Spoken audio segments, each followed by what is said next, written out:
All right. Good afternoon, everyone. Hope you survived the snowstorm okay. A few things to pass along at the top, and then I'll be glad to get to your questions. As you are aware, Secretary Austin was released from Walter Reed National Military Medical Center Monday, and on the advice of his doctors, will perform his duties from home for a period of time while he recuperates. As our press release highlighted, the Secretary has full access to required secure communications capabilities in his home. I don't have a date yet to provide in terms of when he'll return to work in the Pentagon, but we'll be sure to keep you updated. The press release, which includes a statement from Secretary Austin's doctors as well as a statement from Secretary Austin regarding his release from the hospital, are both available on the DoD website. However, to ensure a common understanding of the Secretary's condition, prognosis, and treatment going forward, I'm going to read the statement from his doctors, and I appreciate your patience. This is from Dr. John Maddox, Trauma Medical Director, and Dr. Gregory Chestnut, Director of the Center for Prostate Disease Research at the Murtha Cancer Center of Walter Reed National Military Medical Center. Quote, Secretary Austin progressed well throughout his stay, and his strength is rebounding. He underwent a series of medical tests and evaluations and received non-surgical care during his stay to address his medical needs, to include resolving some lingering leg pains. He was discharged home with planned physical therapy and regular follow-up. The Secretary is expected to make a full recovery. Secretary Austin's prostate cancer was treated early and effectively, and his prognosis is excellent. He has no planned further treatment for his cancer other than regular prostatectomy surveillance, end quote. And again, as we receive pertinent updates, we'll be sure to pass them along. Separately, as you know, the U.S. and United Kingdom, along with support from Australia, Bahrain, Canada, and the Netherlands, conducted strikes against military targets in Houthi-controlled areas of Yemen last week in support of a multinational effort intended to disrupt and degrade the Houthis' ability to attack international shipping in the Red Sea and Gulf of Aden. The U.S. also conducted subsequent follow-up strikes against a radar site on Saturday, Yemen time, that was part of the original target list, and 4 anti-ship ballistic missiles yesterday, Yemen time, that were prepared to launch from Houthi-controlled areas of Yemen, which presented an imminent threat to both merchant and U.S. Navy ships in the region. As Secretary Austin said in his statement on January 11, quote, we will not hesitate to defend our forces, the global economy, and the free flow of legitimate commerce in one of the world's vital waterways, end quote. In the meantime, more than 20 nations continue to support the separate defensive coalition Operation Prosperity Guardian, which is focused on protecting international shipping and mariners in the Red Sea and Gulf of Aden. In other news, Secretary Austin spoke yesterday with Ukrainian Minister of Defense Rustem Umerov to discuss the latest on the situation in Ukraine and the upcoming Ukraine Defense Contact Group meeting, which will be conducted virtually on January 23rd. During the call, Secretary Austin reiterated that the United States and our coalition of some 50 allies and partners remain committed to supporting Ukraine in its fight against Russian aggression. The readout's been posted to the DoD website. And then lastly, on behalf of the department, we would like to congratulate U.S. Air Force Second Lieutenant Madison Marsh, who was crowned Miss America over the weekend in Orlando, Florida. Lieutenant Marsh, a recent U.S. Air Force Academy graduate, was crowned Miss Colorado in November of 2023. She is currently earning her master's degree from the Harvard Kennedy School through the Air Force Institute of Technology's Civilian Institutions programs. She's also earned a pilot slot and is expected to attend pilot training after she graduates from Harvard. For more information, I'd refer you to Air Force Public Affairs. And with that, happy to take your questions. We'll go to Associated Press first. On the phone, Lita Baldor. Thank you, Pat. Two separate things. One, on Secretary Austin, does his physical condition at this moment preclude travel? Can you give us sort of an idea as to whether the meeting is virtual because he can't travel, or just how he is in that regard? And then secondly, on the Houthis, over the weekend, obviously there were attacks by the Houthis, there were counterattacks, and there were several strikes by Iran itself. Can you assess or tell us whether Secretary Austin believes that the Gaza war has already expanded? Don't all of these attacks suggest that the war has done exactly what the U.S. didn't want it to do early on, and that it has expanded, and that attempts to deter the Houthis so far have not worked. Thanks. Yeah, thanks, Lita. On your first question, as I highlighted, the Secretary continues to recuperate at home. He does have planned physical therapy, as I highlighted there in the Secretary or his doctor's statement. And so in terms of travel, no travel scheduled in the immediate future, but again, we'll keep you updated. And to answer your question, obviously the UDCG is very important, the Ukraine Defense Contact Group, and as he continues to recuperate, he of course wants to participate in that. And so that certainly is a factor in terms of why we're doing this virtually. In terms of your second question, clearly there are tensions in the Middle East. There have been tensions there since the Israel-Hamas conflict has kicked off.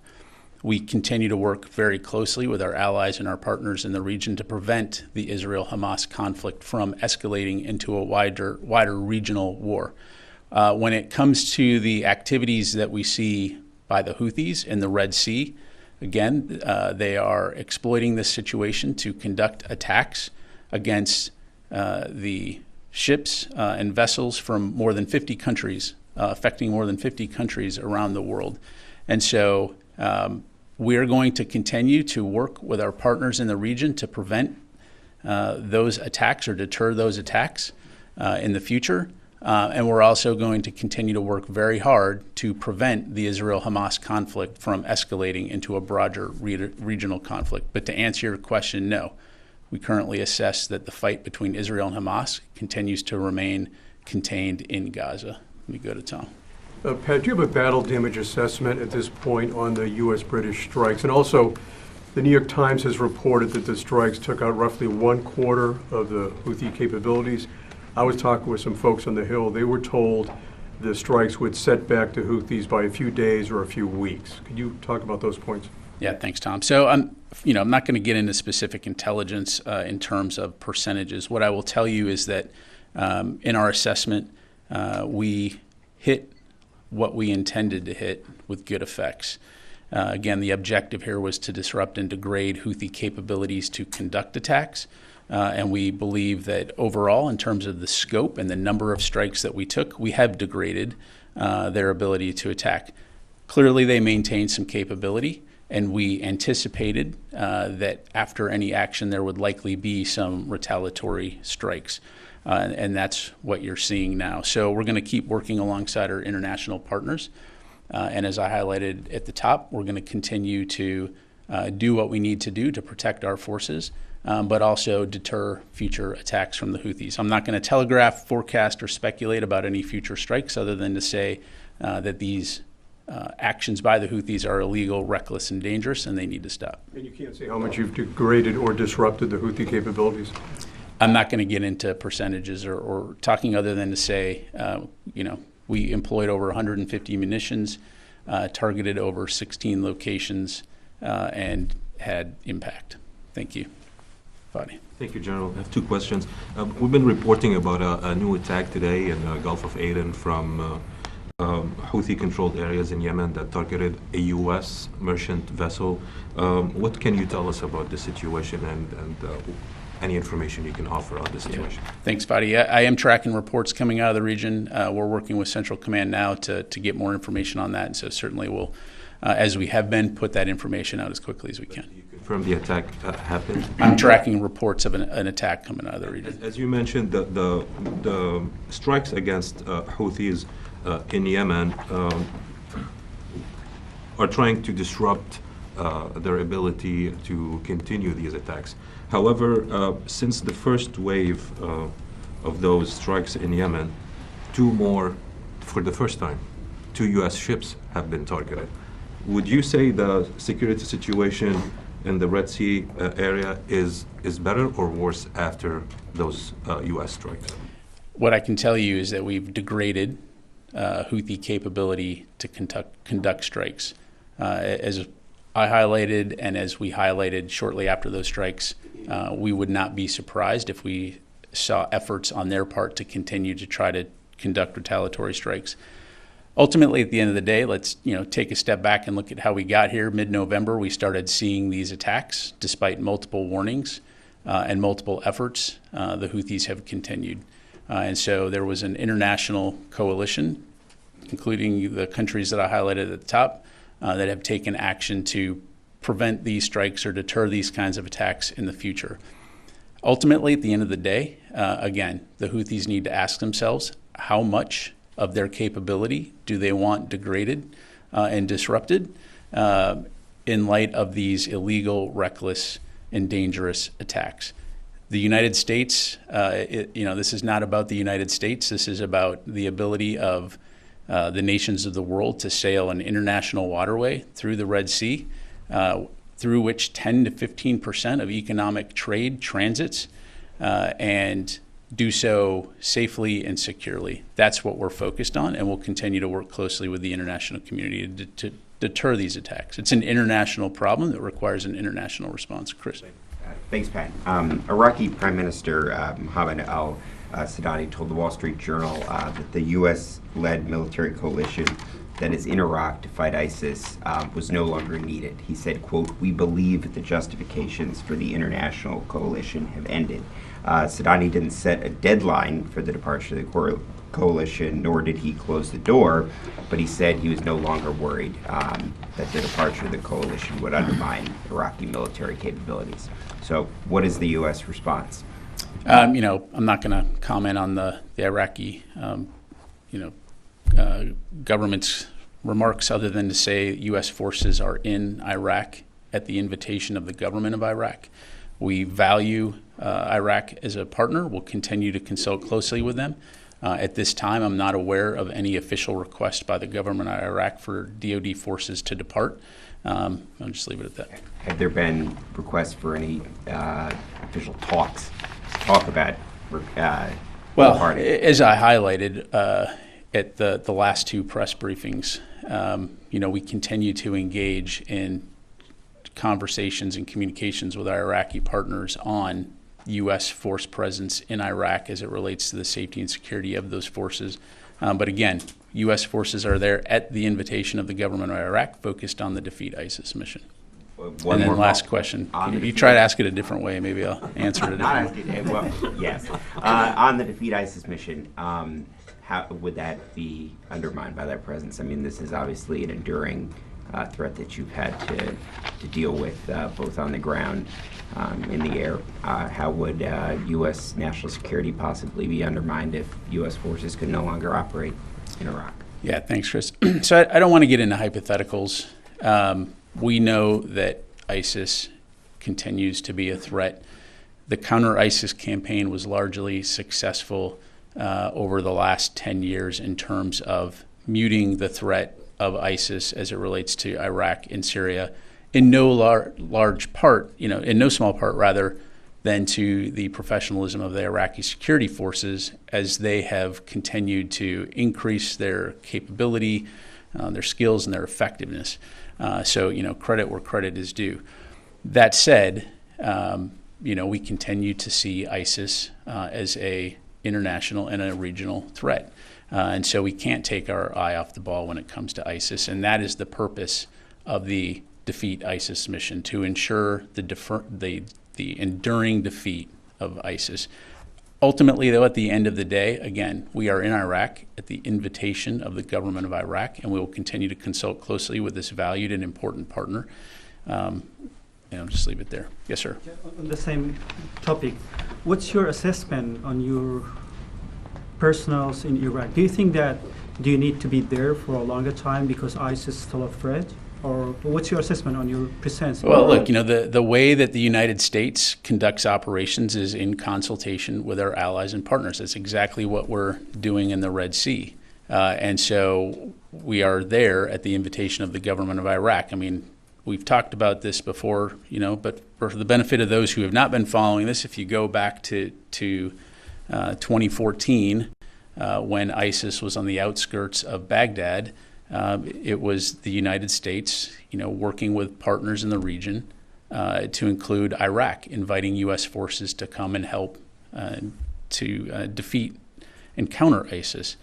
And so, we will continue to consult closely with our partners in the region and continue to work together to address regional and international security threats that affect all of our security. And one question on the Iranian attacks on Erbil. What's your assessment on that attacks? Because it was almost within a few miles away from your bases in Erbil, and why you didn't use your anti-missiles system, defense system, to repel some of these missiles that were attacking civilian areas?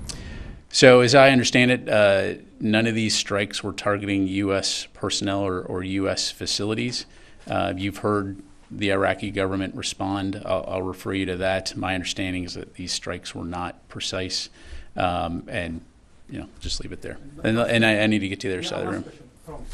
Yeah, the 2024 National Defense Authorization Act includes a provision for equipment for Iraqi Kurdistan Peshmerga forces with air defense. Are you going to work on that?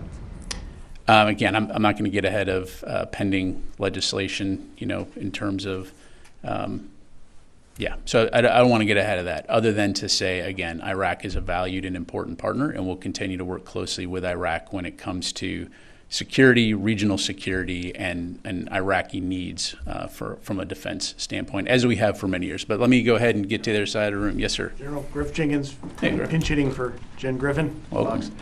Two-pronged question. First, the administration redesignating the Houthis as this specially designated global terrorist list, seen as a lesser designation than the FTO. How does that impact you guys? Does it take away any tools for holding terrorists accountable? If you could speak sort of to that.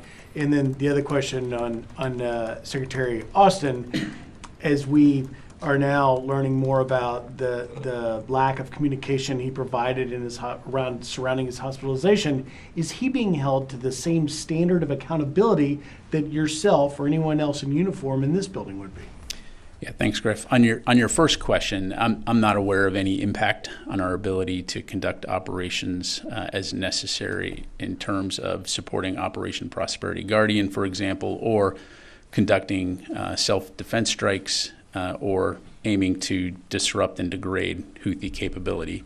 Again, what I think you're seeing here is a whole of government effort to apply the tools of national power as it relates to deterring the Houthis. And that can include a variety of means, not only military force, but also economic and diplomatic efforts.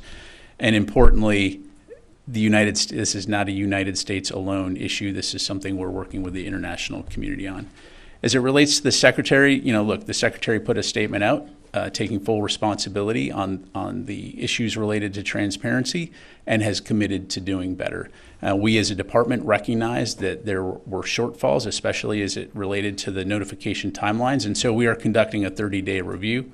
In addition, the Department of Defense Inspector General is also conducting a separate and independent review. So we will obviously support those, and we will make sure that we're doing what we need to do to improve and do better next time.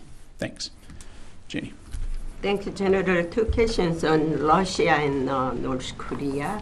Regarding the solid fuel intermediate range ballistic missile that North Korea launched last weekend, North Korea announced that it was a hypersonic missile launch. What is the U.S.'s analysis on that? Yeah, thanks, Shani. Again, when it comes to destabilizing activity, we'll continue to call on North Korea to refrain from such activity, and we'll continue to consult closely with our allies in the region to ensure that we can maintain regional peace and security. Let me go. Foreign Minister and Russia's President Putin and Russian Foreign Minister Sergei Lavrov have met in Russia recently. They discussed further expanding military cooperation. How do you assess this? Well, we've talked about this before, that clearly North Korea and Russia have a relationship. What we don't want to see is the continued proliferation of aid to Russia to be used in Ukraine. But I'll leave it at that. Let me go to the phone here. Jeff Shogel, Task and Purpose. Thank you. You had mentioned that the latest strike in Yemen targeted Houthi assets that posed a threat to both U.S. Navy and merchant ships. And I wanted to know what data, what evidence do you have that the Houthi were targeting Navy ships? And also, does this operation, the airstrikes against Yemen, does it have a name? Thanks, Jeff. Again, because you have merchant vessels and U.S. Navy ships in the region, as I understand it, the information that we had was that these missiles were being prepared for launch. These strikes were taken in self-defense in order to neutralize that capability, again, as part of the effort to disrupt the Houthi ability to conduct strikes. And to answer your question, I'm not aware of any official designation, i.e. named operation for these strikes. Thank you. Let me go to Nancy, and then we'll go back to the phone. I want to start with the strike on the Houthis. To Tom's question, as I understood it, we were going to get some sort of battlefield assessment since the strikes happened on the 11th. Can you give us a sense of when we'll see that, and with what specificity you'll be able to tell us the effectiveness of those strikes? That is, could you answer Tom's question about whether it was 25% of the capability or more or less? Yeah, so I appreciate the question, and what I provided is the assessment in terms of the number of strikes that we took. We assessed that we largely hit what we intended to hit and had the effect in terms of degrading those capabilities. The reason that I can't get into a percentage is because now we start to get into intelligence, and from the podium here, I would start talking about what we know and what we don't know, which can then be reverse engineered in terms of a potential adversary, or in this case, the Houthis, understanding where we may have gaps or not in our intelligence. So I'm just not going to be able to get into those numbers. And then I've reread the January 11th review that the Chief of Staff called for, and if I've read it correctly, there's nothing in there that prevents anyone involved from answering questions from the public or Congress. Is that right?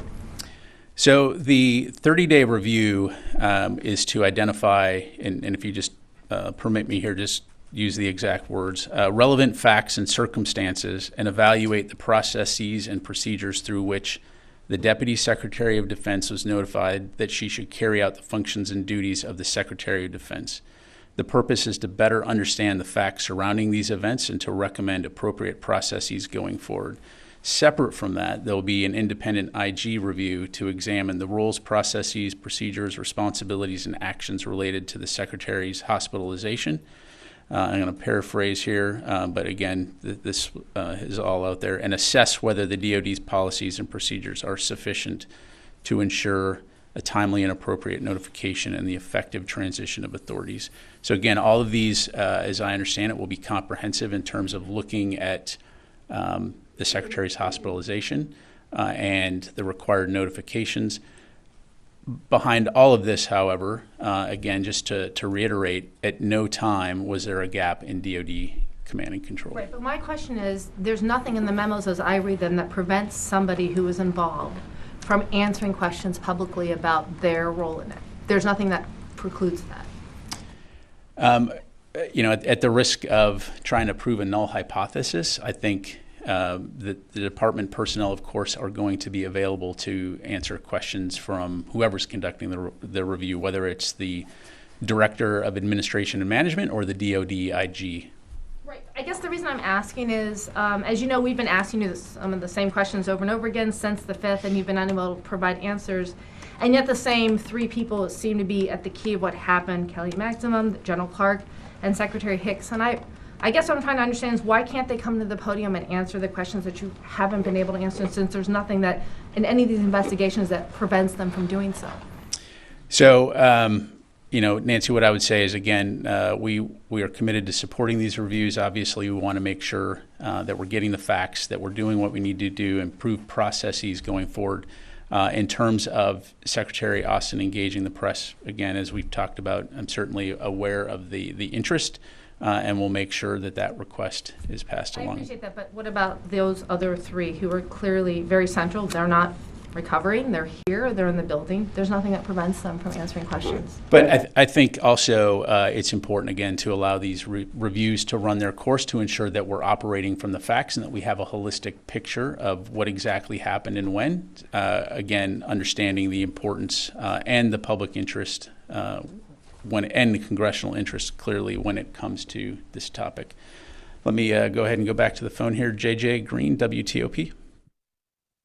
General, the Houthi attacks, can you say if these attacks that have been coming from locations recently have been locations that were hit